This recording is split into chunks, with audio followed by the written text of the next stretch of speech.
Police release a mugshot of the attacker who brought terror to London and appeal for help finding out whether he acted alone. You will understand our determination is to find out if either he acted totally alone, inspired by perhaps terrorist propaganda, or if others have encouraged, supported or directed him.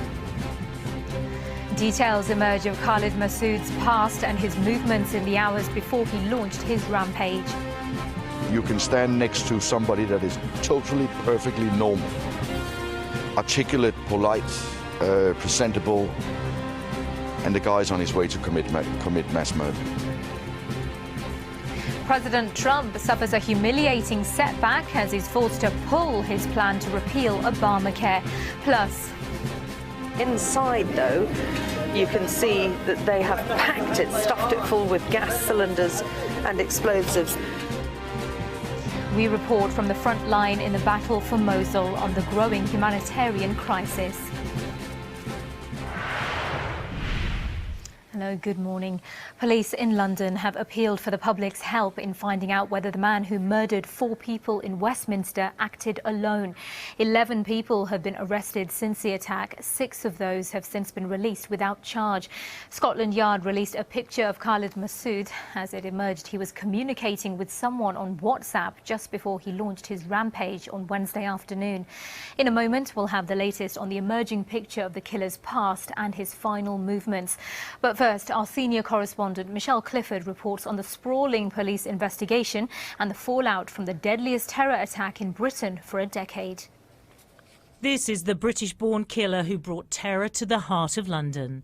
The still released by detectives desperate for information about Khalid Masood. What motivated the 52-year-old to use his car as a weapon on Westminster Bridge and then stab and kill a police officer? Did anyone help him?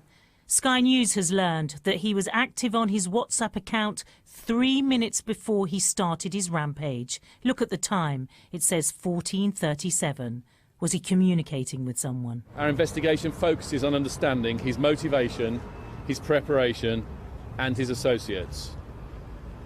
Whilst there is still no evidence of further threats, you will understand our determination is to find out if either he acted totally alone, inspired by perhaps terrorist propaganda, or if others have encouraged, supported or directed him. Detectives have widened their search to multiple cities. In Birmingham, cars were taken away for examination. And there was another arrest in the Manchester district of Didsbury. Police officers hunting for links to a man who killed one of their own. Less than an hour after this picture was taken, PC Keith Palmer had been stabbed to death outside Parliament. His attacker fatally wounded 3 others. Mother of 2, Aisha Frada, American tourist Kurt Cochran. And police have now confirmed a 75-year-old man, Leslie Rhodes, is the latest victim to die from his injuries. You couldn't meet a kinder person. He was a lovely man. He would speak to you every day. He would do things for you, for nothing. He was old school. He was just a very, very, very kind, lovely man. Many people are still being treated for their injuries, and Prince Charles visited King's College Hospital. That's what we're trying to do, sir. She was brilliant. Thank you very much. Stopping to thank staff for what he called their marvellous efforts following the attacks. One of the victims he met was 19-year-old Travis Frayne, who posted a picture of the Prince beside his bed. The student from Lancashire suffered arm and leg injuries after being hit by Masood's car.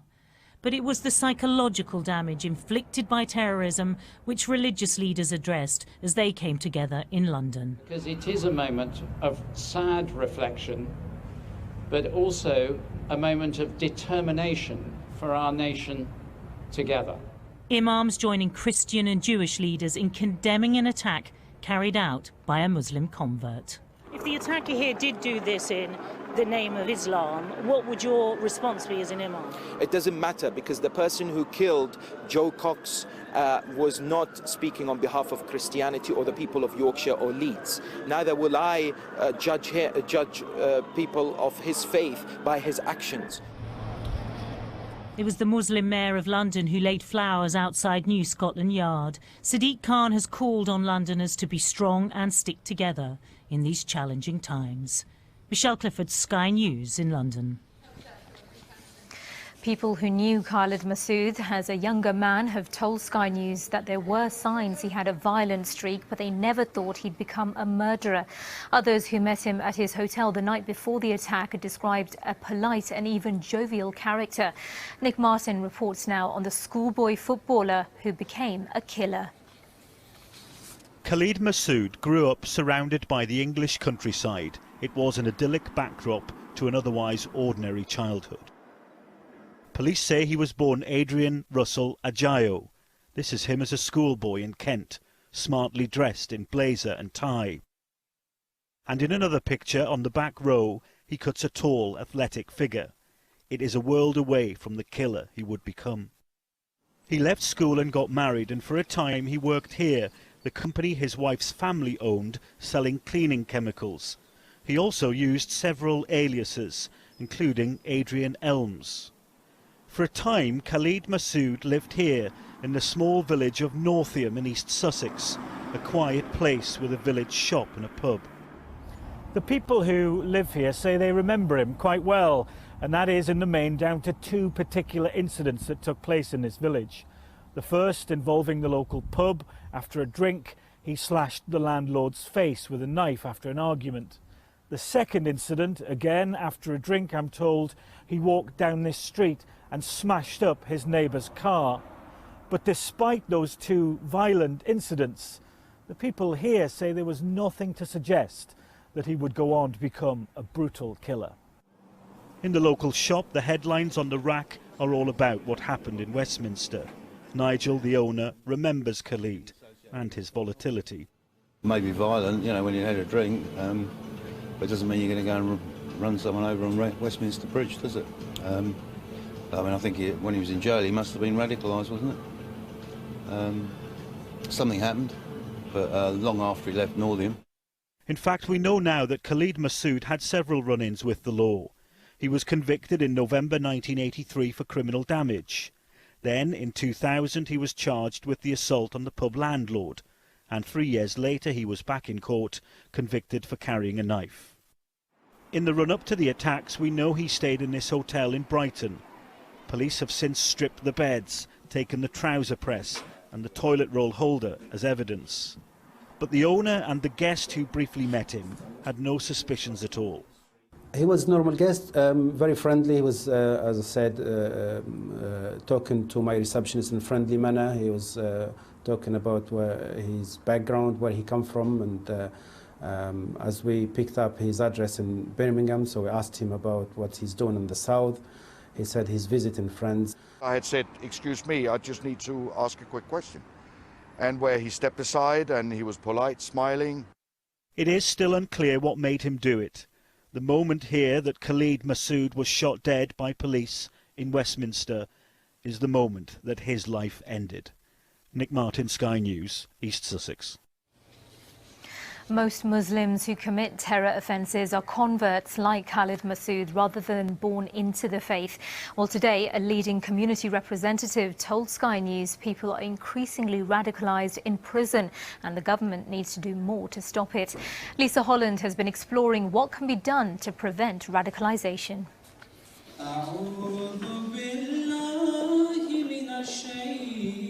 In an attempt to bring communities together in South London, an interfaith prayer service. Here there is talk of unity and how to halt radicalisation. With intelligence officials examining if the Westminster attacker may have been groomed in jail, the national president of the Ahmadiyya Muslim Association told me it's not the first time he's heard reports of recruiters operating behind bars. We've heard this a number of times, and it's possible, you know, we have some elements in prison who are trying to use people who are criminals and trying to bring them into this type of street violence. And really, it is very, very sad that our prison should become a source for these criminals to become radicalised. After losing her own son, Nicola Benyahir helps parents spot signs of radicalisation. 19-year-old Rashid from Birmingham was killed fighting for so-called Islamic State in Syria. Nicola says an act of terror by a man in his 50s is worrying. generally speaking, when they're older, they tend to kind of maybe possibly, they still have the ideology, but they don't have the means because of commitments with family, with children here, you know. And so what they do is they just become recruiters themselves. After the 7/7 London bombings of 2005, Britain was forced to examine why attackers would want to bring terror to the streets of a country where they were born. The 4 bus and tube bombers came from the Leeds-Bradford area. One, Jermaine Lindsay, was a convert. The killers of Fusilier Lee Rigby in Woolwich in 2013 were from Essex and London and converted from Christianity. According to research, Muslim converts are more than 4 times more likely to commit terror offences than those born into the faith. What is interesting, though, is some of the similarities with the Lee Rigby killer. Is criminal, so a conviction against him. I believe he was in prison, and he used a knife as well. So in 2013, we saw a soldier killed by way of knife attack, and this time a police officer. So there are some similarities, and the fact that both of them were converts. Britain is wrestling with the aftermath of an attack by another homegrown terrorist and once again pondering how to stop radicalisation on our streets. Lisa Holland, Sky News. The UK government has refused to comment on pictures showing the Prime Minister's hurried escape from Parliament during the attack. Sky News can reveal that in the confusion, Theresa May was in clear line of sight of where the attacker was stopped, less than 100 yards away. Our senior political correspondent Jason Farrell reports now on growing concerns about security at Westminster. It's human nature to run from gunshots, but personal protection officers have a different set of priorities. These images of the protection team around Theresa May in the wake of the attack have led to questions over the Prime Minister's security. So what do they show? That's the Armoured Jaguar there. Who are these two? Those are the first 2 advance officers or part of the team. They've gone out to secure the area, deal with kind of arcs of fire if there is something to be drawn away from the vehicle. We don't know at this stage what kind of attack this is. It proved to be a lone individual, but it could have been a concerted attack, or it could have been a multi-pronged attack, whereby they are attacking kind of all gates. So a lot of information is being taken on board by the team to get their decision. Obviously, we're now made aware that there is no driver in this vehicle, which is a big problem. All security drivers should be with their vehicles. There are no catastrophic failures. As with all incidents, there are learning curves to come from that, and I think the biggest one, and the question is why the driver's not in the cars. Other security experts have suggested that even taking the Prime Minister to the car was a risk too far. Reversing to this point would give her a view of the attacker's location. This is the line of sight through the archway. Masood was taken down around 100 yards from May's vehicle. It's just a short walk from where the car was in Speaker's Court through the archway to New Palace Yard, where the incident was taking place. It seems there was a gap between the shooting and May's driver choosing the centre route through the Palace of Westminster and then exiting Blackrod's Gate, the furthest point from the attack. The vehicle sped past a Sky producer's phone camera at 14:48. That's 8 minutes after the first alert to emergency services. But how did the attacker get into New Palace Yard? Westminster is protected by armed guards. This is the St Stephen's entrance to Parliament. You've got the Cromwell entrance, which is used by the public, and there is always an armed guard here. They've also got these heavy-duty barriers to protect them from vehicles, and they've even got a bulletproof shield there behind me that they can get behind if they come under fire. But Carriage Gate, where the intruder entered, is vulnerable. There are not always armed guards outside it, and the gate is often opened for cars and pedestrians. Any gate is always going to be a weak spot because that's where people come and go. So, yeah, absolutely. But this is not a fortress. This is a working building, and people have, MPs and others have got to come and go, and particularly at times when there's a vote on, because people need to get in very quickly. But Parliament had identified this weak spot. The current review of how to tighten security here was due to be completed at the end of this year. That might now be dealt with sooner. Jason Farrell, Sky News. Well, London police have said they believe Khalid Masood was inspired by the Islamic State. The terror group has always used technology to spread its message. But Sky News has seen new analysis that suggests the content and delivery of that message is changing. Our technology correspondent Tom Cheshire reports on the evolution of IS propaganda. When so-called Islamic State captured Mosul in June 2014, it proclaimed a caliphate.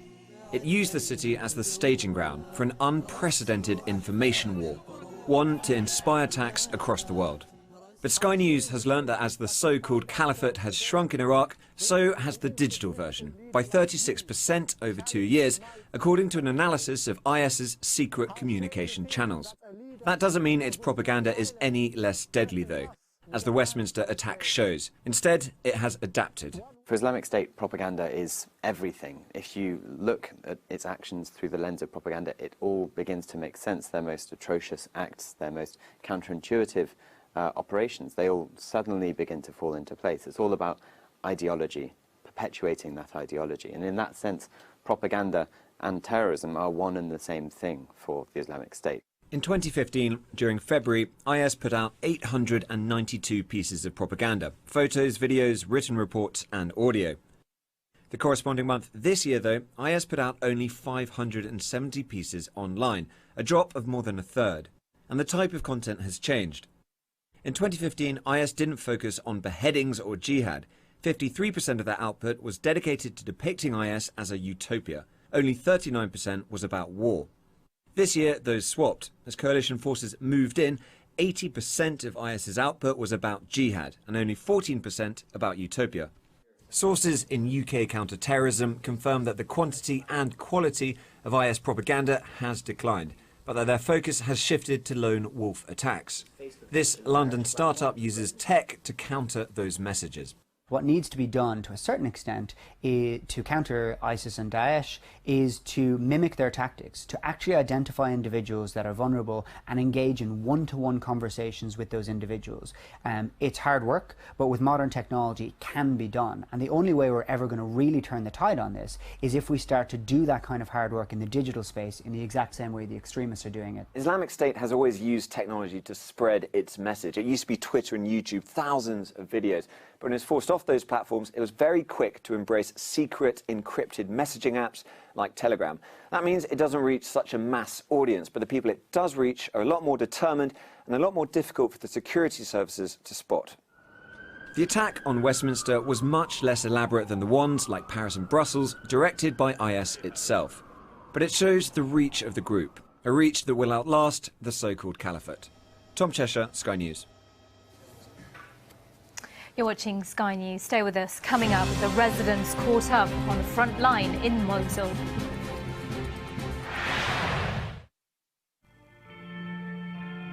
In the coming days, Theresa May will trigger Article 50. And the United Kingdom will begin to leave the European Union. Once we commit, there is no going back.